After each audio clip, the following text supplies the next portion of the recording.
Amin. Bismillahirrahmanirrahim. Alhamdulillahirabbil alamin. Wabihi nasta'in ala umurid dunya waddin. Wassalatu wassalam ala asyrafil anbiya wal mursalin Sayyidina wa habibina maulana Muhammad wa ala alihi wa sahbihi ajma'in. Yang keempat, arid keempat, rintangan, halangan yang keempat bagi orang yang beribadah kepada Allah, berbagai bencana dan musibah.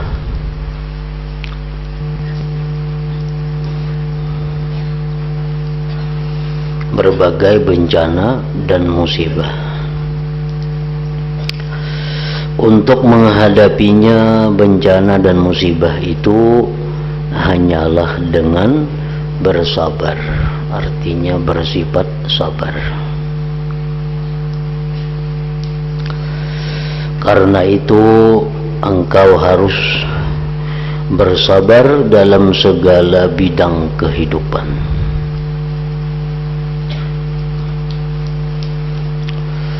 Keharusan bersabar ini disebabkan oleh dua hal. Pertama, supaya dapat melakukan ibadah dan mendapatkan apa yang menjadi maksud atau tujuan ibadah itu. Sebab tempat tegaknya semua macam ibadah itu berada di atas kesabaran dan kesanggupan memikul beban kepayahan. Jadi barang siapa tidak banyak bersabar, maka ia tidak akan bisa sampai kepada sedikit saja dari ibadah dengan sebenar-benarnya. Sebabnya begini, orang yang bermaksud ibadah kepada Allah Ta'ala dan hendak tekun beribadah dengan sungguh-sungguh pasti menghadapi berbagai kepayahan, bermacam-macam ujian dan beraneka bencana yang muncul dari segala jurusan. Nah, ibadah itu dalam keadaan normal, dalam keadaan tenang, dalam keadaan sihat memerlukan kesabaran. Apalagi ibadah ditambah datangnya ada bencana-bencana lain, musibah-musibah lain, maka tentu akan lebih menghadapi kesabaran itu. Sembahyang contohnya, sembahyang itu ibadah yang pada zatnya memerlukan kesabaran. Apalagi ditambah misalnya dengan sakit, sakit apa di tubuh kita, sehingga sembahyang itu menjadi lebih berat. Nah, maka makin ditambah kesabaran kita. Puasa itu pada zatnya sudah merupakan ibadah yang dilaksanakan dengan kesabaran. Orang yang kada sabar kada akan bisa puasa. Apalagi ditambah dengan musibah-musibah lain, makinnya puasa itu perlu kepada kesabaran. Nah, jadi apabila kita tidak bisa bersifat dengan sabar, kita kada mampu bersifat dengan sabar, kita kada akan bisa menghasilkan ibadah walaupun sedikit.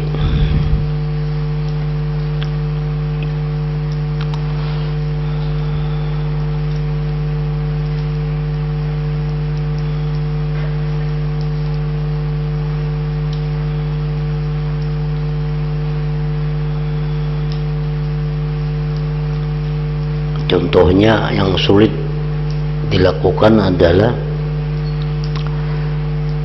ibadah sembahyang, memerlukan kepada beberapa syarat. Antara lain syaratnya adalah bersuci. Nah, bersuci atau berwudu umpamanya. Nah, berwudu itu bisa dilaksanakan apabila banyunya ada, anggota tubuh nang dibasuh, nang disapu dalam keadaan aman, dalam keadaan sehat. Nah, kita bisa membayangkan bagaimana kita mesti bersabar andai kata di anggota wudu itu ada luka. Misal di tangan kita ada luka nang kada bulih karena banyu. Nah, lukanya ini kada bulih karena banyu.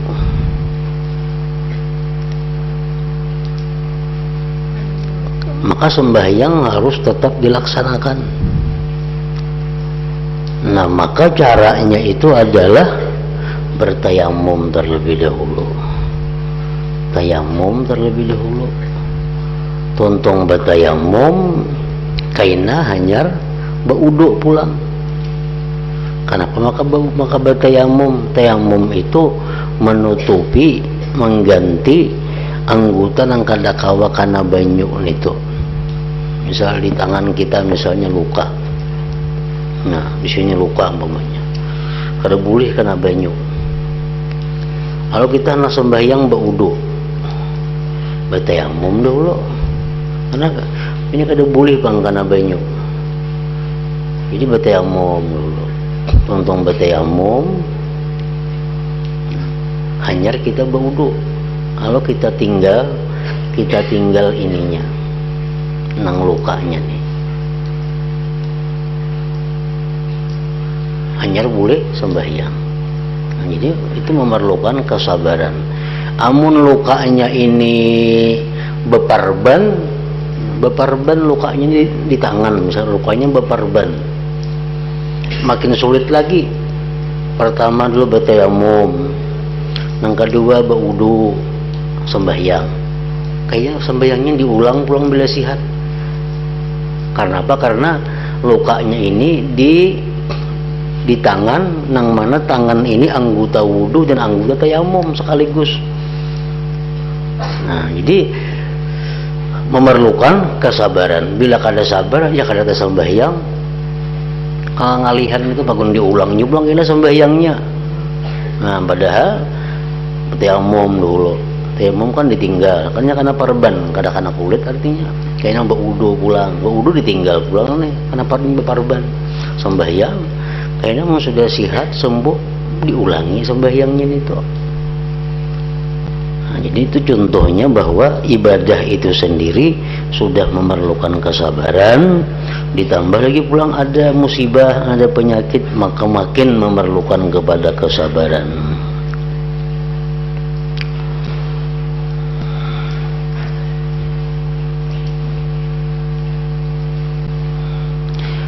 Pertama, setiap ibadah pasti membawa kepayahan.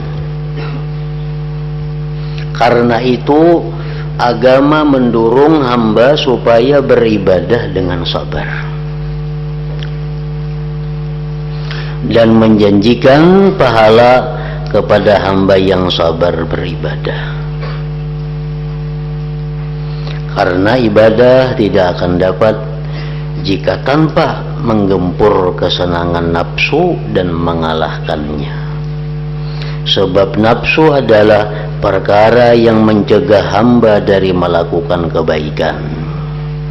Padahal menyelisihi kesenangan nafsu dan memaksa nafsu merupakan pekerjaan yang paling berat bagi manusia. Jadi ibadah itu, apapun ngarannya ibadah, itu bertentangan dengan nafsu. Setiap bertentangan lawan nafsu itu pasti sulit, pasti uyuh. Ada dua hal, ada dua kelompok manusia nang beribadah itu nyaman, nang beribadah itu manis. Ada dua kelompok manusia. Ada satu kelompok nang baik, ada satu kelompok nang jahat. Nang baik kayak apa? Orang-orang yang sudah ma'rifat dengan Allah. Maka ibadah itu dilakukannya manis, nyaman. Oleh karena itu kita ada mendengar orang-orang yang sudah ma'rifat itu ibadah yang kita kada sanggup melakukannya, mereka sanggup. Kenapa? Mereka manis, nyaman. Nah, yang kedua, ibadah itu bisa menjadi manis, bisa menjadi nyaman bila dilakukan dengan riya. Nah, dengan riya. Ini kelompok kedua, kelompok nang jahat. Ini beribadah itu minta puji orang, bang. Beribadah supaya dapat kedudukan, beribadah supaya dapat pangkat. Otomatis ini nyaman. Nah, sembahyang supaya dipuji orang sebagai orang penyembahyang. Ini kada merasa lapar, kada merasa susah, karena ada yang diharapnya pujian daripada manusia. Nah, apabila kita dalam keadaan bukan dari dua golongan tadi, orang nang ma'rifat kita belum ke situ, nah beribadah kita karena Allah kadaria, pasti ibadah itu susah, pasti ibadah itu sulit, karena bertentangan dengan nafsu kita. Nah, makanya tadi ibadah itu pada dirinya sendiri sudah memerlukan kepada kesabaran. Setiap ibadah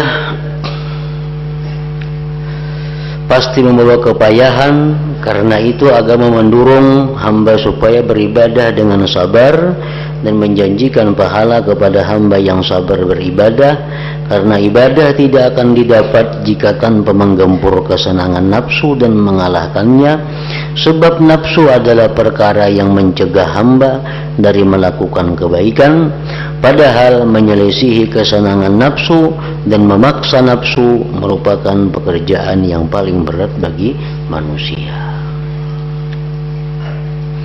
Ya, orang bersedekah.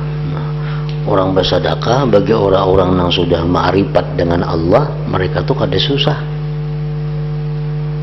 Kenapa? Karena mereka ma'rifat, tahu, merasa bahwa setiap sedekah itu gantiannya berlipat ganda di dunia dan di akhirat, dibalas oleh Allah. Di dunia dapat berkahnya, di akhirat dapat balasannya. Kalau mereka bersedekah dengan senang, dengan nyaman, atau bisa juga bersedekah ini dengan nyaman, dengan senang, orang yang minta puji kepada manusia. Ini menunjuk duit 1 juta, 2 juta, 3 juta supaya padahal orang itu pemurah, supaya dikatakan inya itu penyumbang. Nyaman juga ini bersedekah. Tapi amun orang-orang nang kada riya, orang-orang nang kada mengharap pujian manusia, nang hanya mengharapkan Allah dan belum sampai kedudukannya kepada ma'rifat, maka menyumbangkan duit sedemikian rupa itu adalah susah baginya, payah, memerlukan kesabaran yang luar biasa. Yang kedua, hamba itu apabila melakukan kebaikan dengan berpayah-payah, tentu harus berhati-hati dalam melakukannya supaya tidak rusak amalnya. Menjaga kebaikan dan kebenaran amal adalah lebih berat ketimbang amal itu sendiri. Amal yang sudah kita lakukan dengan susah payah tuh, karena kita belum ma'rifat kepada Allah, karena kita beribadah qadariyah, lalu ibadah itu susah, ibadah itu payah. Lalu ibadah yang payah tadi sudah dapat kita laksanakan, sudah dapat kita laksanakan dengan pertolongan Allah. Nah, menjaga ibadah yang sudah kita gawi ini tuh supaya jangan hilang, itu payah pulang, payah pulang menjaga, memerlukan kepada kesabaran pulang. Kita ambil contoh misal bersedekah. Nah, bersedekah kita kada orang nang ma'rifat, kita kada riya, lalu bersedekah kita itu dengan sabar. Kenapa? Artinya lawan duitnya sayang aja nah. Cuma karena ini perintah Allah, karena ini anjuran daripada Rasulullah, bersedekah walaupun dengan hati nang berat. Inya kada ria, kanya ria nya nyaman lagi sagumpal monjok duit ke bapaknya ria supaya minta puji.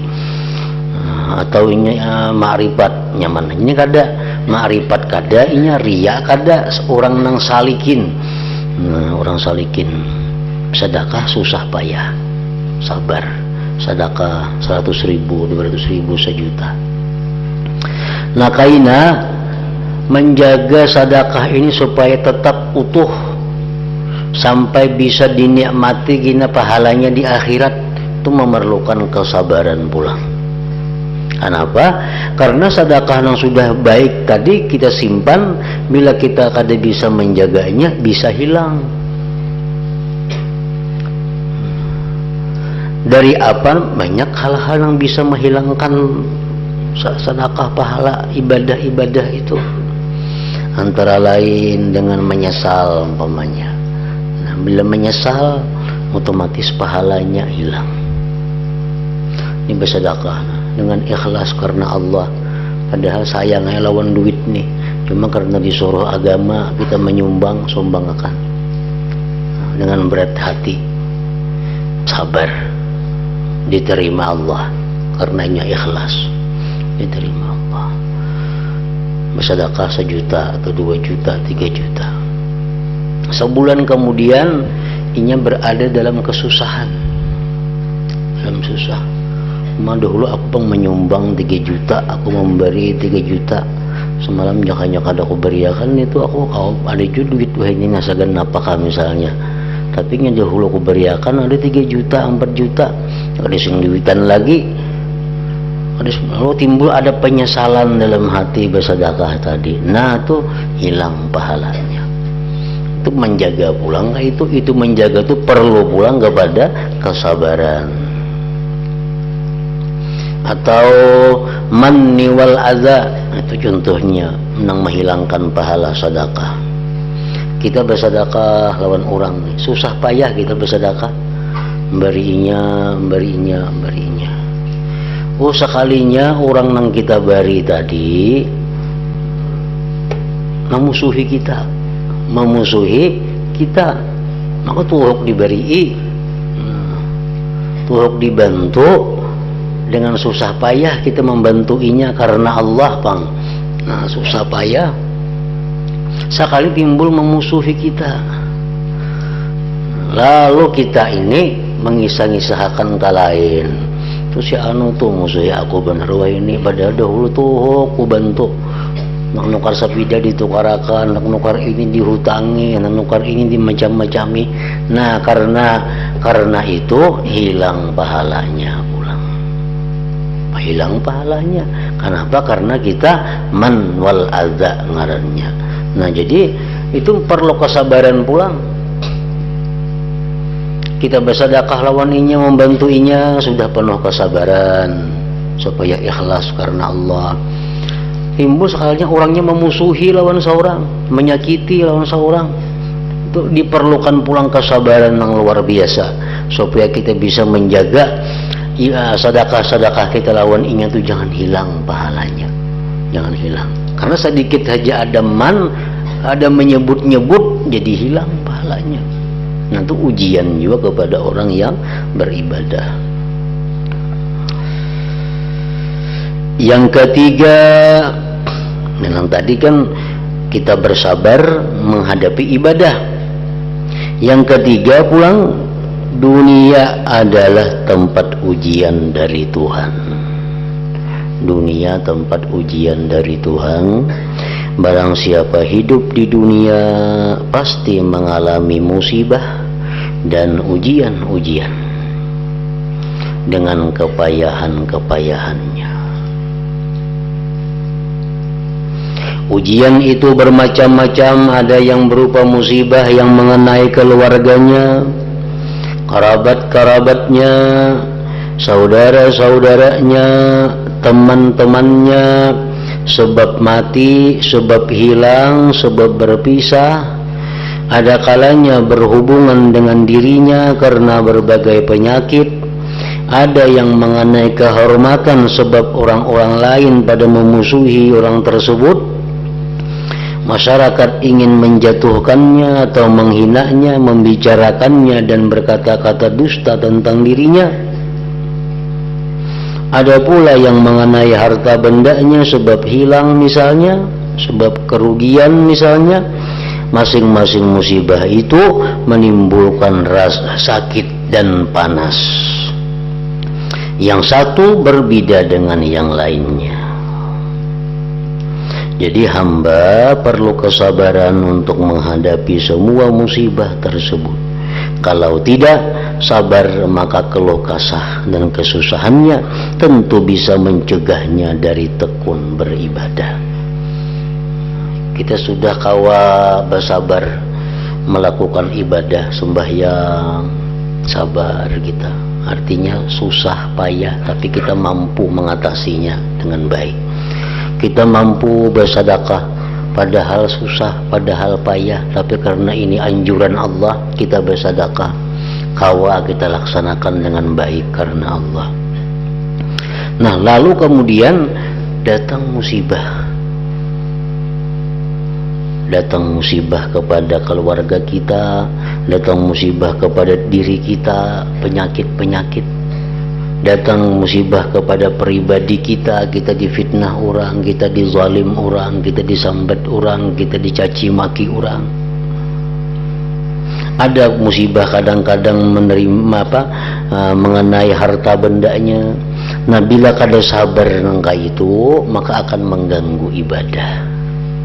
Karena Mbak Amma jadi kulir, berdagang rugi nah, kulir semuaan, berdagang rugi atau awak sakit-sakitan tambah malas beribadah. Nah, ini perlu kesabaran pulang menghadapinya. Ibadahnya sudah mesti sabar, gara-gara penyakit datangan ini pulang makin ditambah kesabaran.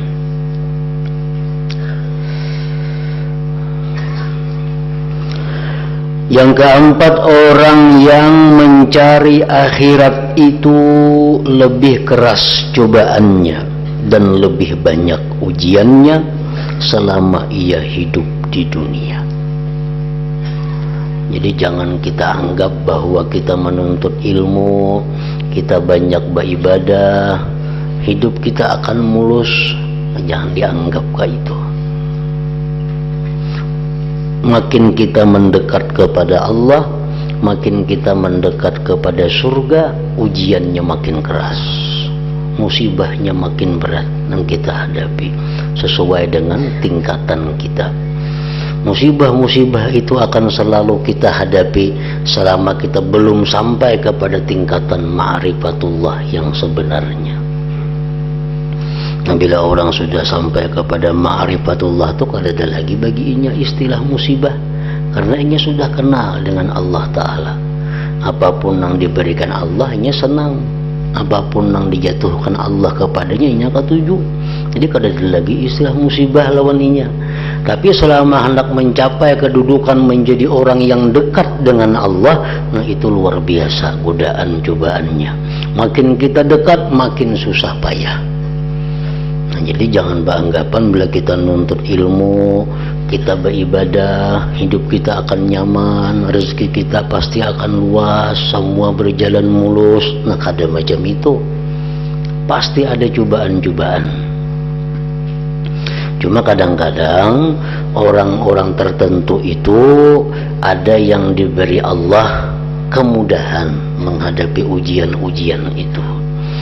Nah, sebagian ada yang kada diberi kemudahan, lalu inya susah, lalu inya kepayahan. Ada sebagian orang yang diberikan Allah dengan sifat latifnya Allah.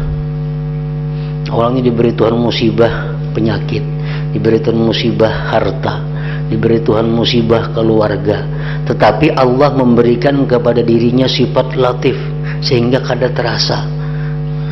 Orang lain maras melihat inya, mana musibah ini, tapi inya sendiri kadang merasakan susahnya musibah itu. Nah, sebagian orang ada diberi Allah sifat latifnya itu, tapi yang kada diberikan Allah sifat latifnya itu akan mengalami kesusahan begitu dia mendekat kepada Allah Subhanahu wa ta'ala. Jadi jangan dianggap selawas aku menuntut ilmu, selawas aku sembahyang tahajud, pina banyak benar musibah pinanya. Memang ka itu nang bujur ngarannya. Itu nang bujur berarti ada tanggapan dari Allah. Nah, kalau kita ini hidup asal nang kada karuan, lalu kita mendekat kepada Allah beribadah apa, tapi kada ada gangguan-gangguan, kada ada cobaan-cobaan, berarti Allah kada respon lawan kita ngarannya. Berarti hubungan kita belum dekat dengan Allah, masih kayak dahulu aja lagi. Nah, jadi bila kita sudah mulai tubat, kita sudah mulai hendak lurus ke jalan Allah, datang cobaan-cobaan, oh berarti diterima. Berarti Allah merespon, Allah menghadap kita. Makin dekat kita kepada ma'rifat dengan Allah, makin banyak ujian-ujian, makin macam-macam fitnah cobaan dihadapi, macam-macam musibah. Itu menunjukkan bahwa Allah mulai menarik inya untuk dekat kepada Allah.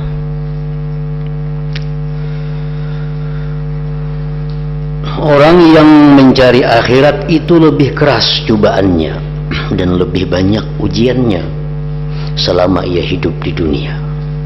Barang siapa lebih dekat dengan Allah, tentu lebih banyak musibahnya yang ia alami dan cobaannya tentu lebih keras.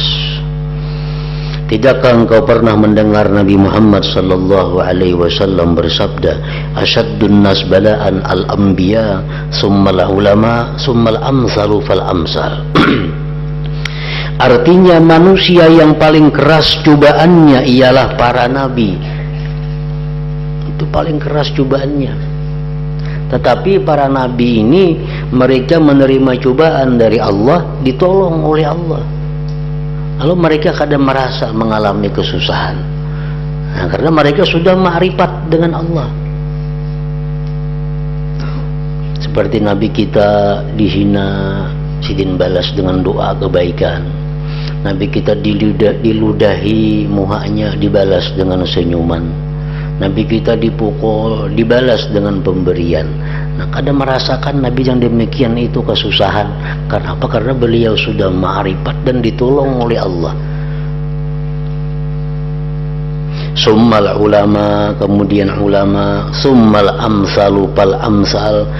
Artinya manusia yang paling keras cobaannya ialah para nabi, lalu para ulama. Nah, jadi kalau begitu orang yang bermaksud melakukan kebaikan dan berniat sungguh-sungguh akan berjalan di jalan akhirat pasti menghadapi ujian-ujian ini, pasti. Apabila orang itu tidak sabar dan selalu menoleh kepada ujian-ujian tersebut, tentu akan terputus jalannya dan meninggalkan ibadahnya. Akhirnya tidak bisa sampai pada ibadah. Nah, orang ini sudah mulai menuntut. Dulu misal orang ini kada tahu dia apa-apa, lalu ia mulai menuntut ilmu, hendak memperbaiki diri, hendak berdekat dengan Allah. Nah, mulailah ia menuntut ilmu. Dapat karena Allah merespon. Nah, Allah merespon ini orang. Allah beri dia cobaan penyakit umpamanya, lalu inya sakit. Nah, lalu inya sakit kada bisa berbuat apa-apa lagi. Kalau inya kada sabar menahan sakitnya ini, nah kada sabar inya putus. Kada jadi lagi nuntut ilmu, kada jadi lagi nya beribadah karena sakit. Nah, putuslah jadinya jalannya menuju Allah.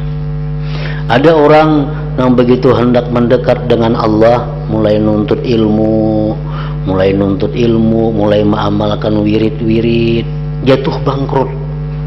Nah, diberi Tuhan ujian hartanya. Nah, begitu inya jatuh bangkrut, inya kada sabar menghadapinya, lalu inya berhimat pulang bercari, kada jadi beribadah tadi, kada jadi untuk ilmu tadi. Nah, karena inya kada sabar. Padahal andai kata dia sabar menjalininya itu hanya adalah sementara. Akhirnya pasti akan mendapat kebahagiaan dan kenikmatan. Orang yang hidupnya dulu kaya, hidupnya dulu banyak segala macamnya, kecukupannya. Begitu mulai beribadah, misal hartanya habis, ditipu orang, kebakaran apa, tapi inya sabar, tetap tekun beribadah, tetap tekun menuntut ilmu. Nah ini akan berjalan, tapi satu saat akhirnya dia akan dikembalikan Allah segala harta bendanya yang hilang itu. Nah, demikian perjalanan seperti Nabi Ayub alaihi salam. Nabi Ayub tuh orang yang kaya, orang yang punya keluarga, orang banyak punya kebun. Nabi Ayub alaihi salam dapat musibah. Nah musibah apa? Harta semuaan habis, anak matian. Tapi Ayub terus beribadah kepada Allah. Akhirnya digantikan Allah 2 kali lipat daripada itu. Akhirnya digantikan Allah 2 kali lipat dari apa yang dia miliki. Anak nang asal 10 jadi 20 jadinya. Kabun nang asal 10 hektar jadi 20 hektar besi kabun. Digantikan oleh Allah karena mampu menghadapi cobaan harta itu dengan kesabaran tadi. Nah, jadi bila mana kita sudah mulai menuntut ilmu, kita mulai beribadah, lalu datang macam-macam cobaan, itu menunjukkan Allah menerima. Allah menerima, Allah menghadapi berarti. Karena makin kita mendekat kepada Allah, akan makin banyak cobaan dan rintangan itu.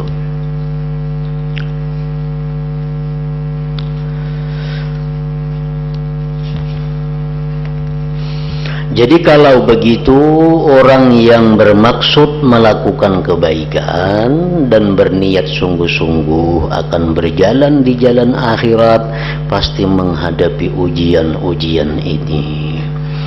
Apabila orang itu tidak sabar dan selalu menoleh kepada ujian-ujian tersebut, tentu akan terputus jalannya dan meninggalkan ibadahnya, akhirnya tidak bisa sampai pada ibadah. Banyak orang-orang yang gagal itu sudah bagus menuntut ilmu, bagus sudah beribadah, baca ini bisukan, baca ini kamarian, gawinya sudah berbulan-bulan nangka itu dapat musibah. Ampihnya sibuk, kalau jadi sibuk, kada lagi nuntut ilmu, kada lagi beribadah. Nah ada juga itu karena kada sabar menghadapi cobaan. Allah subhanahu wa ta'ala telah memberitahu kita supaya berhati-hati menghadapi ujian Allah, dan Allah tetap akan menguji kita dengan berbagai ujian. Yang demikian itu dinyatakan dan dikukuhkan oleh Allah dalam firman-Nya, la tublawunna fi amwalikum wa anfusikum wa la tasma'unna minal ladzina utul kitab min qablikum wa minal ladzina asyraku adzan katsira. Artinya kalian pasti akan diuji. Kalian akan pasti diuji dalam hal harta kalian. Harta diuji, dan diri kalian.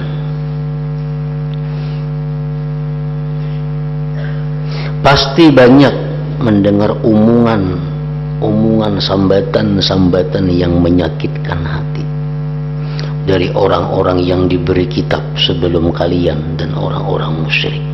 Artinya kita akan dicaci maki oleh orang, baik nang orang alim, baik orang awam, semuaan banyak menyembati kita macam-macam. Nah ini menunjukkan bahwa ibadah kita jalan artinya. Kita beribadah banyak, beribadah nuntut ilmu, tapi mulus benar kada ada ujian-ujiannya. Awak sihat, harta bertambah terus, keluarga aman, damai, semuaan kada ada apa-apanya. Nah, itu Allah belum merespon lagi artinya. Arti belum merespon itu apa? Orang ini hanya mendaftar aja, belum diterima lagi oleh Allah. Orang ini hanya mendaftar aja. Nah kalau orang sudah diterima oleh Allah lamarannya, nah hanya mengalami ujian-ujian hidup itu. Sebenarnya ujian-ujian itu adalah untuk membersihkan, karena kata kada bisa dekat dengan Allah kecuali orang yang bersih. Orang dulunya kaya, dulunya sihat, dulunya macam-macam, begitu hendak dekat kepada Allahnya nuntut ilmu, beribadah, hendak mendekati Allah, Sedangkan dahulu ini gawiannya macam-macam. Otomatis hartanya itu diberi Tuhan dulu musibah, untuk digantikan kayaknya dengan harta yang bersih, untuk digantikan kayaknya harta yang suci, milihnya sabar. Lalu dapat musibah harta, tapi nya terus sejak kada terganggu menuntut ilmu, kada terganggu beribadah, walaupun nya bangkrut. Nah, satu saat kayaknya diganti Allah hartanya dengan harta yang berlipat ganda dan bersih. Kemudian orang ini mendapat musibah, sakit. Dulunya sehat saja awak, bapak amal bertambah penyakit macam-macam keluaran. Ini berarti Allah sudah menerima lamaran orang ini dan Allah akan mensucikan diri orang ini. Karena dengan penyakit-penyakit itu, bila mana kita sabar menghadapinya, penyakit itu menggugurkan dosa. Sakit kepala kita itu menggugurkan dosa, pikiran-pikiran yang banyak kada kakaruan. Sakit mata, pikir itu menghilangkan dosa-dosa di mata. Sakit hati itu bisa akibat banyak mendengarkan, memasukkan ke dalam hati hal-hal yang sifatnya dosa. Nah, dibersihkan oleh Allah dengan penyakit-penyakit tadi, sehingga dia bisa makin dekat dengan Allah. Kayak kita misal berisi karis, hendak memberikan hadiah kepada raja. Maulah karisnya kita unjuk langsung, nah raja kada mau, pasti dibersihi dahulu karisnya. Nah, dibersihi, tagarnya dibuangi, dihimpalas, sakit, dihimpalas juga manusia juga kan, himpalas muhaikam tuh sakit. Nah, himpalas dulu supaya hilangan tagar-tagarnya, sudah bersih, hanya diunjuk lawan raja, karena raja kada menerima kecuali yang bersih. Nah, kayak itu juga diri kita, penyakit itu membersihkan diri. Kalau kita sabar menghadapi penyakit itu, nah kita akan menjadi orang yang dekat dengan Allah sesudah bersihnya diri kita.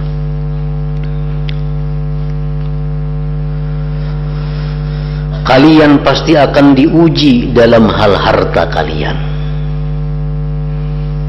Lagi dahulu mencari harta, tapi tahu nang halal, tapi tahu nang haram, semuaan raup. Nah, kalau begitu hendak beribadah kepada Allah, Allah kada menerima nangka itu, mesti dibuang dulu nangka ada baiknya. Dan diri kalian pasti banyak mendengar omongan yang menyakitkan hati dari orang-orang yang diberi kitab sebelum kalian dan orang-orang musyrik. Kemudian Allah Ta'ala berfirman, wa in tasbiru wa tattaqu fa inna dzalik min azmil umur. Artinya, jika kalian bersabar dan berhati-hati, maka ketahuilah bahwa sabar dan takwa itu termasuk perkara yang penting sekali. Jadi seakan-akan Allah Ta'ala berfirman, hai para orang mukmin, tetapkanlah diri kalian bahwa kalian tidak dapat terpisah dari berbagai bala ujian dari Allah. Jika kalian bersabar, maka kalian benar-benar jantan, dan cita-cita kalian adalah cita-cita jantan. Bila demikian, barang siapa berkehendak ibadah kepada Allah Subhanahu wa Ta'ala, maka pada permulaan wajib berniat untuk bersabar. Kita hendak mulai beribadah teratur, hendak menuntut ilmu teratur, pasang juga niat bahwa aku akan sabar. Berniat sabar itu dalam jangka waktu yang panjang, dan menetapkan dirinya untuk menanggung kepayahan-kepayahan yang besar. Lagi pada silih berganti hati hingga mati. Kalau tidak berani bersabar, berarti ia menghendaki suatu perkara tanpa memakai alat dan mendatanginya tidak melalui jalannya. Kalau hendak kita beribadah tapi kita kada tahan sabar, nah itu kada kawa.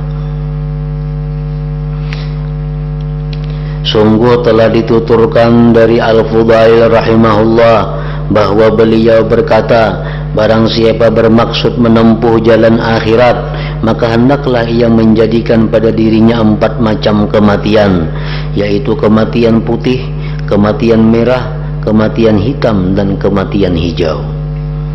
Artinya orang yang hendak berjalan di jalan Allah itu mesti melalui ujian-ujian ini. Kematian putih yaitu lapar. Lapar ini ada dua macam. Ada lapar karena kadada makanan. Ada orang tuh lapar memang kadada makan-makan, kasihan. Ada orang lapar hidup di tengah-tengah makanan. Ada macam-macam makanan cukup, anak menyuap muntah, anak menyuap muntah, akhirnya kada berdaya, lapar. Itu ujian dari Allah. Jadi kelaparan itu bukan dari penyakit orang kada berduit, kada. Orang kaya pun banyak nang kelaparan. Di rumah sakit lihat ya, banyak orang-orang sugih tuh yang kada kau makan, kenapa kada kau makan, yang makannya muntah. Nah pada sing banyakan makanan, anggur macam-macam buah cukup, iwak macam-macam iwak, cuma liurnya kada ada, kelaparan juga ngarannya. Kematian putih yaitu lapar. Jadi bisa kita mengalami cobaan kena itu diberi Tuhan, kelaparan tadi. Kematian hitam adalah celaan masyarakat, itu sudah nyata. Sudah nyata kita di mana aja bagaimana masyarakat itu pasti ada yang mencela kita. Namun kada hakun dicela masyarakat jangan hidup. Orang yang lebih mulia pada kita, lebih baik dari kita, lebih afdal daripada kita pun dicela orang, apalagi kita. Nah, jadi celaan masyarakat jangan dilawani, apalagi ditantang, apalagi dibalas, letakkannya.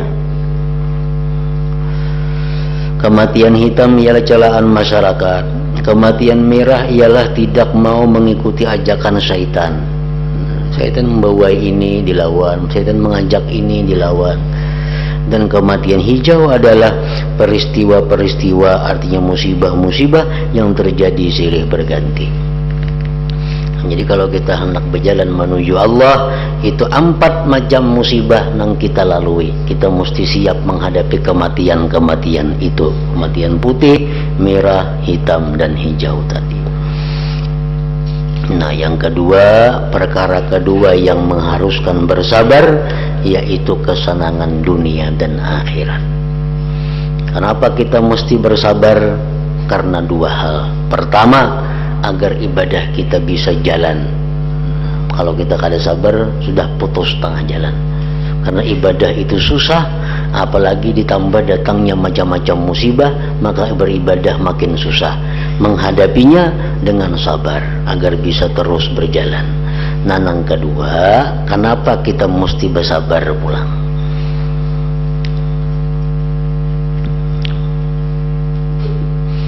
Ila hadratin Nabi sallallahu alaihi wasallam, al-Fatihah.